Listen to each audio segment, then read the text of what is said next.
अस्सलाम वालेकुम ख़वातीनो हज़रात, मैं हूँ आपका मेज़बान Bahram Kazi and welcome to our latest video segment जिसका नाम है जीआरसी पीएसएल माइक्ड अप। और इस सेगमेंट के अंदर हम इंटरव्यू लेंगे और बात करेंगे, गुफ्तगू करेंगे पीएसएल के कमेंटेटर्स और ब्रॉडकास्टर्स से। और आज जो मेरे साथ गेस्ट हैं, वो पाकिस्तान उर्दू कमेंट्री में एक बहुत बड़ा नाम है, मायनाज़ उर्दू कमेंटेटर तारिक सईद साहब। अस्सलाम वालेकुम तारिक भाई, बहुत खुशी हुई कि आपने एग्री किया। और कैसे हैं आप? मैं बिल्कुल ठीक हूँ और होपफुली आप भी ठीक होंगे। लाहौर में वेदर चेंज हो रहा है। जी, जी, बिल्कुल ठीक-ठाक and Lahore has been kind, बड़ा ज़बरदस्त मज़ा आया और आपको भी बहुत-बहुत थैंक यू वक़्त निकालने के लिए। तारिक भाई, आपका मैं एक पुराना इंटरव्यू देख रहा था और आपने उसके अंदर बताया किस तरह आप जब बड़े हो रहे थे तो रेडियो की कमेंट्री बड़ी मशहूर होती थी, तो आप रेडियो पे सुना करते थे। तो ज़रा हमें उस वाले टाइम्स की कुछ झलक दिखाएँ कि कैसा होता था वो सारा, और आपकी जर्नी कैसे स्टार्ट हुई? आपको कहाँ से शौक पैदा हुआ? और कोई ऐसा रोल मॉडल था, कोई हीरो था आपका जिसको देखकर आपने सोचा कि मैं भी इनकी तरह बनना चाहता हूँ?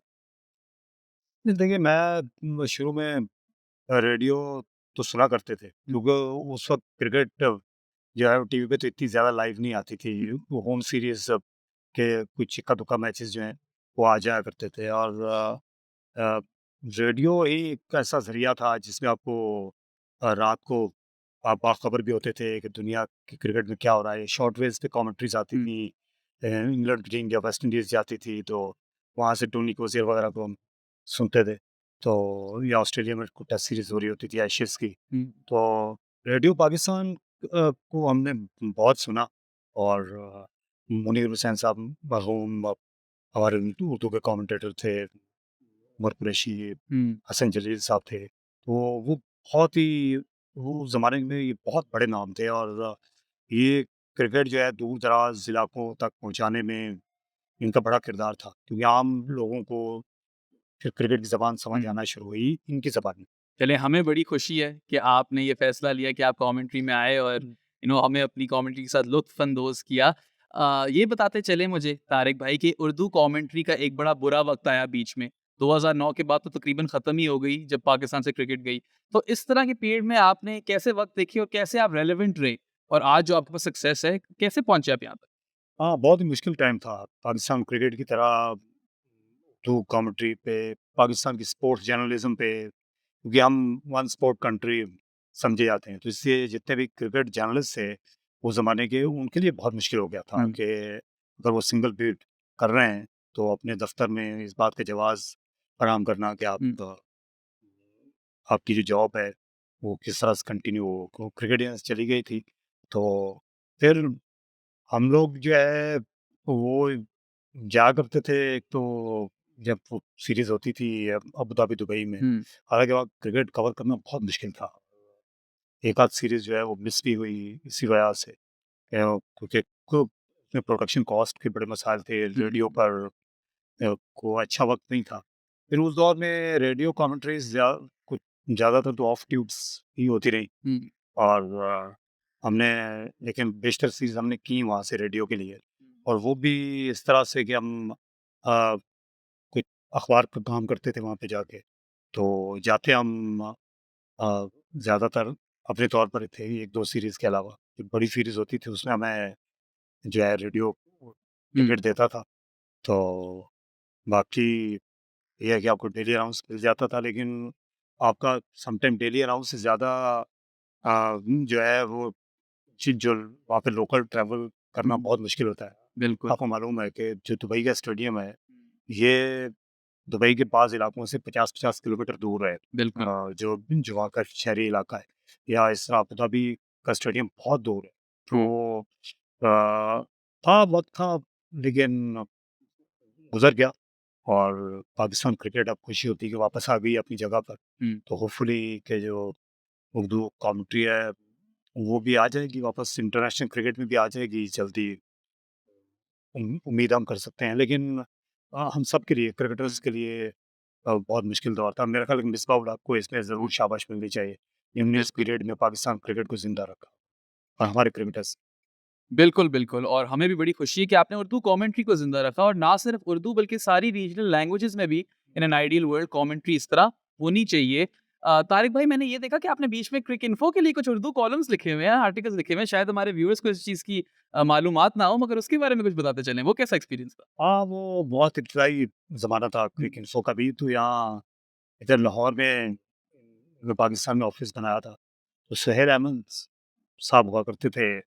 तो उनका काफ़ी इंटरेस्ट था शुरू में। हुँ, तो वो बस फिर कुछ क्रिकेट मैचेस में हमसे भी लिखवा लिया करते थे। ये उस दौर की बात है जब क्रिक इन्फो सिर्फ़ क्रिक इन्फो था। हुँ। तो बाद में बहुत बदल गया। बिल्कुल। तारिक भाई, आपकी बहुत आइकॉनिक लाइन्स है उर्दू में। कुछ मैं अगर बोलता चलूँ तो खैर मकदम करना, बुलंदो बाला छक्का, और फिर एक जो आपकी वो एक लाइन बहुत ही मशहूर हो गई जो आपने शोएब मलिक के लिए इस्तेमाल की कि दर्जी जब तक जिएगा तब तक सिएगा। ये सारी जो आपकी लाइन्स है, पंच लाइन्स बन चुकी हैं, कैच फ्रेजेज़ है, ये कहाँ से आपको आपके पास आती हैं? बस ये समटाइम आप सुनते हो, आप कुछ ऐसे लोगों के साथ बैठते हैं, वो कल्चर्ड लोग होते हैं, फिर की गुफ्तगू होती है। कई दफ़ा आप वो मुझे ये एडवांटेज था कि एक तो मैं अखबार में रहा, हुँ, तो उर्दू अखबार में थे, मैं नवाब वक्त में मैंने काफ़ी काम किया, मैं स्पोर्ट्स रिपोर्टर था। हुँ। तारिक भाई, ये भी अभी हमें बताते चलें कि आपने दुनिया के कई कमेंटेटर्स के साथ काम किए हैं। अभी भी पीएसएल में काफ़ी बड़े-बड़े नामों के साथ आप कमेंट्री बॉक्स शेयर करते हैं। सबसे ज़्यादा एन्जॉय किसका करते हैं कमेंट्री करना? देखिए, मुझे पाकिस्तान में वसीम अकरम के साथ बहुत हुँ, अच्छा लगा था। आपने वसीम अकरम के साथ जो काम किया, वो बहुत अच्छा रहा। इसके अलावा सना मीर है। हुँ, अ, तो वो अच्छा रहा।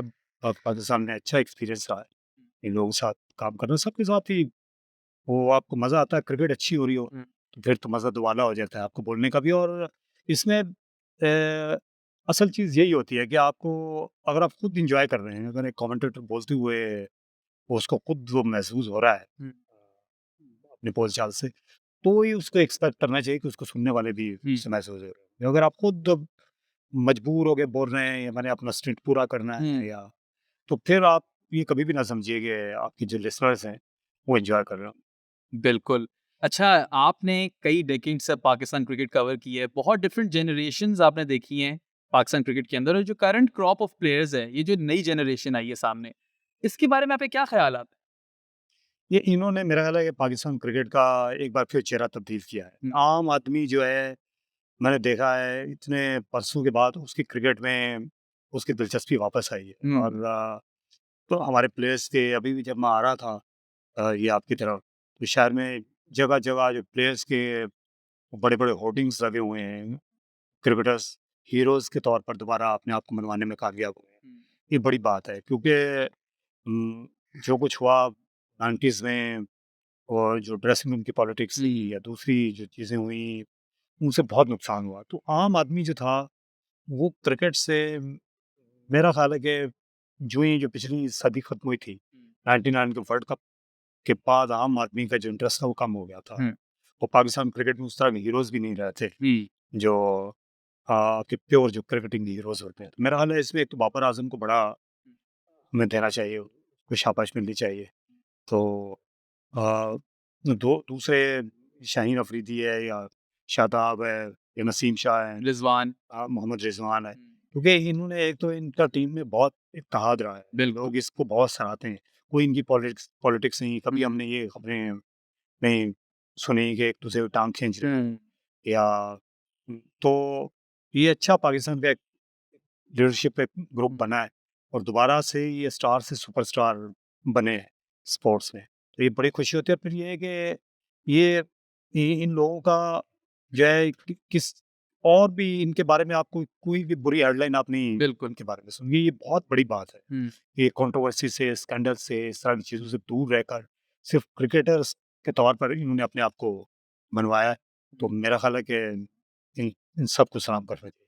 बिल्कुल, और हम करते हैं सलाम और दुआ करते हैं कुछ बड़ा जीत कर भी लाएँ पाकिस्तान के लिए, और वो हो एकता जाएगा, वो एक रखी, प्रोसेस होता है, वो एक वो जो एक प्रोसेस होता है। यूनिटी है और एका है ना टीम के अंदर on end of the field, जो हमें भी नज़र आता है, वो उसकी वजह से इन्वेस्टमेंट आती है टीम के अंदर। आप एज़ अ फैन, आपका बाय-इन आ जाता है, तो हमारी बड़ी दुआ है कि ऐसे ही चलता रहे। अच्छा तारिक भाई, जाते-जाते बस एक ये बात बताते चलें कि जो एस्पायरिंग और बडिंग कमेंटेटर्स हैं या लोग हैं जो इस फील्ड में आना चाह रहे हैं, वो सक्सेसफुल होने के लिए क्या करें, उनके लिए क्या रोड मैप है, कैसे वो मेहनत कर सकते हैं? देखिए, एक तो बेहतर है कि आप क्रिकेट खेले हुए किसी अच्छे लेवल पर, अच्छे क्रिकेट तक क्रिकेट खेली हुई हो। और दूसरा ये है कि आपको प्रैक्टिकल नॉलेज हो खेल का, फील्ड का, और रेस के मुताबिक ऑब्वियसली। फिर ये है कि मैं आई ऑलवेज बिलीव कि आपको स्टार्ट जो है वो रेडियोस करना चाहिए। आपको रेडियोस स्टार्ट करना चाहिए, और आपको अगर आप लिख रहे हैं क्रिकेट में तो और ज़्यादा काफ़ी फ़ायदा हो जाता है। तो रेडियो से स्टार्ट करें। हालांकि टीवी पे आपको मिल जाते हैं मौके। टीवी तो कवरेजेस बहुत ज़्यादा हो गई हैं, टूर्नामेंट्स बहुत ज़्यादा हो रहे थे, हो रहे होते हैं T20 पर कि हमारे साल भर। तो उस पर आपको मौका तो मिल जाता है, लेकिन अगर आपने रेडियो पे रह के अच्छे प्रोड्यूसर के साथ एक दफ़ा काम कर लिया है, तो वो जो आपको फ़ायदा होता है, आपकी बेस कैसी बन जाती है। क्योंकि देखिए, बाबर आजम आज इसी तीनों फॉर्मेट में कामयाब है, या विराट कोहली, या इस तरह के जो खिलाड़ी हैं, कि इनकी बेस अच्छे हैं। यार इनके बेसिक्स, तो अपने बेसिक्स पे हैं। वो आपके जो बेसिक्स हैं वो ब्रॉडकास्टिंग के ही बेसिकली रेडियो से। हालांकि टीवी पे आप आ जाएंगे, एक दो बार आप कर लेंगे, वो शॉर्टकट होता है। लेकिन अगर शुरू में आप तो की कबूलियत नहीं हुई, फिर आप नहीं मसा। तो इसलिए स्टेप बाय स्टेप एक तो आना चाहिए, और शुरू में बड़ी छलांग ना लगाएं। मेरा ख्याल है बेस्ट वे है कि आप रेडियो की तरफ से, रेडियो पे अभी बड़े नो पाकिस्तान में रेडियो की भी कवरेज बाहर हुई है, बहुत अरसे बाद, ये अच्छी बात है सबके लिए। और मेरा ख्याल है हम अच्छे कमेंटेटर्स उस वक्त प्रोड्यूस करना शुरू करेंगे, अभी भी अच्छे हैं नो डाउट, कि जब अच्छे प्रोड्यूसर होंगे ऑर्गेनाइजेशंस के पास। बिल्कुल। काफ़ी अच्छे प्रोड्यूसर्स को आना टीवी और रेडियो पे पॉज नहीं। चलें, बिल्कुल ठीक हो गया and thank you so much Tariq भाई, आपने वक्त निकाला, बहुत ज़्यादा मज़ा आया आपसे बात करने का, एन एब्सोल्यूट इंस्पिरेशन। इंशाल्लाह हम भी उम्मीद करते हैं कभी आपकी सक्सेस एम्यूलेट कर सकें।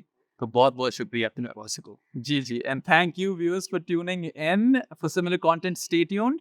Brought to you by Grassroots Cricket.